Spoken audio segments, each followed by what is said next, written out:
All right, guys, what is going on? So I'm just going to cut right to the chase. I'm totally pumped up for tonight. Okay, it's obviously rounds 2 and 3 of the NFL draft, and the Jets have 3 picks. Pick 48, which is a second-round pick. Pick 68, which is originally the New York Giants pick, who we traded Leonard Williams for back in the season. Complete steal on our end. I mean, 68 is one of the first picks in the third round. And then, of course, we have pick 79, which is the Jets' original third-round pick to begin with. So, totally pumped up. Could not be more excited. I mean, the Jets have 3 opportunities here to add key additions, right? So there's still a bunch of really, really good players still left on the board. And I just kind of, I put together a little list. And to be honest with you, after picking Mekhi Becton last night at spot number 11, my attention is kind of shifting away from offensive line, and I'm honing in on other positions of need. Wide receiver, cornerback, edge rusher / outside linebacker. I kind of lump those into one category. So let's start going through these names, right? First up, Michael Pittman Jr., wide receiver out of USC. He's kind of the guy that all the Jets fans are talking about right now on Twitter, on Instagram. He's like the guy that I'm hearing the most buzz about. Why? Because he's tall, he's fast, possesses really good speed.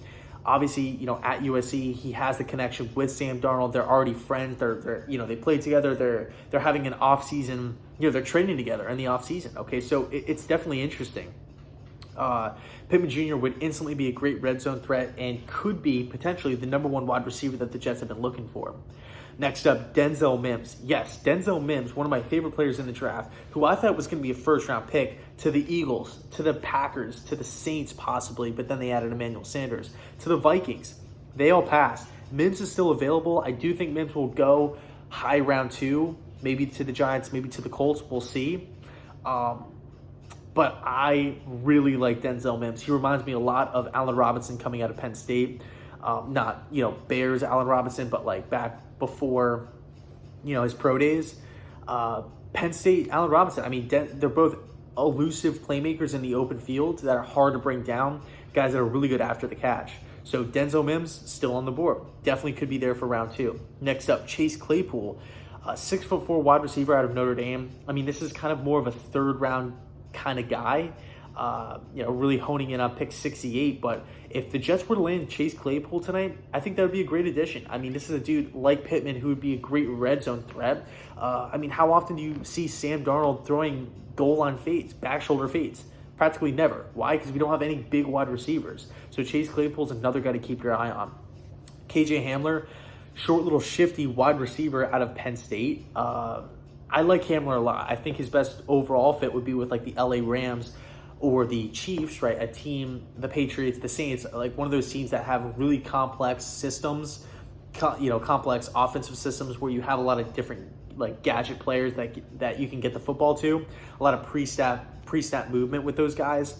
So I don't really know, and we do have a guy in Jamison Crowder who's a great slot receiver. So I don't know how realistic it is to pick a KJ Hamler, but he's still electric. He's still a really, really good player with the football in his hands. Again, late second, more of an early third round type of guy.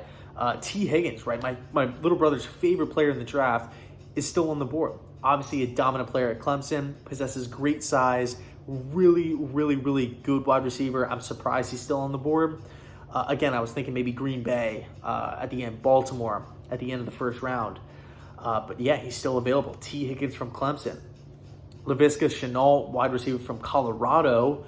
Electrifying playmaker. I mean, everybody is kind of saying he's Cordell Patterson, but because he is kind of like the punt returner, kick returner, throw a screen to him and let him do work when he has the ball in his hand. So that would be an interesting playmaker for the Jets too in rounds 2 or 3. Shenault, when you looked at some of the mock drafts, Shenault was one of the first, he was being mocked in the first round, like time and time again. So, to get a guy in the second round, that could be a beneficial addition. And that's pretty much the wide receivers I'm looking at for tonight. So shifting over to corners, and to be honest with you, I think if one of these guys are there, man, I would pull the trigger in round 2. But let's start it off. Jalen Johnson, corner, Utah. Really one of my favorite players in the draft. Big hitter. Utah had a great defense. Really, really physical guy. He could play man. He could play zone. I think he's a perfect fit for the Greg Williams defense. Really talented individual with a lot of production over there at Utah. Jalen Johnson, again, another guy who I thought was going to go first round. maybe Tennessee, but they didn't go. They obviously went Isaiah Wilson. So Jalen Johnson out of Utah, Trevon Diggs out of Alabama, a guy who, Stephon Diggs' little brother, a guy who I feel like is being underrated throughout this whole process. I know there's some, question marks with him getting his head around and whatnot, but I like Trevon Diggs as a prospect, especially in rounds 2 and 3. Christian Fulton out of LSU. This is the dude right now who I feel like if he's on the board, a guy who, yes, he has some red flags for sure. I get that. But I feel like under Greg Williams' tutelage, pairing him up next to Jamal Adams, one of the best safeties, if not the best safety in the league, I think Christian Fulton has the potential to be a future #1 cornerback. This guy is a stud, Christian Fulton, but there, again, a lot of question marks surrounding Fulton. Brice Hall, more of a third-round guy, cornerback out of Virginia, a lot of production. Boundary corner, to say the least, but at the end of the day, you do have question marks about his athleticism and whatnot. But Brice Hall, definitely a guy that you can look at in the third round, a guy who's kind of been falling throughout the process. John Reed, Penn State, more of a late third, fourth round kind of guy, but a guy who I feel like really fits the Greg Williams system, fits Greg Williams' philosophy on defense, a guy who's not afraid to come up and make a hit, a guy that you can send in on blitzes, a real nickel corner. We did bring back Brian Poole, but I'm looking at John Reed. Maybe we can reach for him at 79, but definitely in round 4 if he's there. And then Cam Dantzler, right, corner from Mississippi State, a guy who rose really quick and now he's falling again. A guy who's athletic, I think he's 6'2", a guy who could play on the outside. I would really, really like it if we got Dantzler. Mississippi State, everybody knows the Bulldogs for the tough defense that they play. And granted, they've been pumping out first-round guys and second-round guys. Like, they've been pumping out a ton of NFL talent over the last couple seasons. There's a reason for it. This Mississippi State Bulldogs defense is legit, okay? So those are a couple of the cornerbacks that I really feel like the Jets should be looking at. And then, of course, outside linebacker, edge rusher, the Jets desperately need help there. One of my favorite players in the draft is still on the board, Zach Bond. Okay, Zach Bond is still there, Wisconsin guy. Had a double-digit sack season last year. Really, really, really good stuff. A lot of production on one of the nation's best defenses. So Zach Bond, keep your eye on him. He's probably going to go quick. Okay, so I look at Zach Bond going within like the first 5 picks of the second round. So he's going to go pretty quick.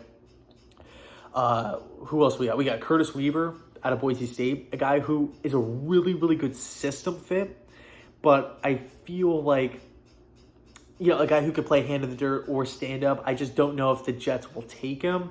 I think if we do take him, it might be at 68 or 79, not in round 2, but definitely fits what Greg Williams wants to do on defense, a versatile guy who can rush the passer. And then Julian Akawara from Notre Dame, a true edge rusher, a guy who I definitely see the Jets looking at in round 3. So that kind of rounds it out, right? Those are, a bunch of different guys that I feel like the Jets should be targeting tonight. And of course, there's a bunch of other guys as well, but those are the main guys that I'm really honing in on. So let me know your thoughts down below. And as always, thanks so much for watching. Go Jets.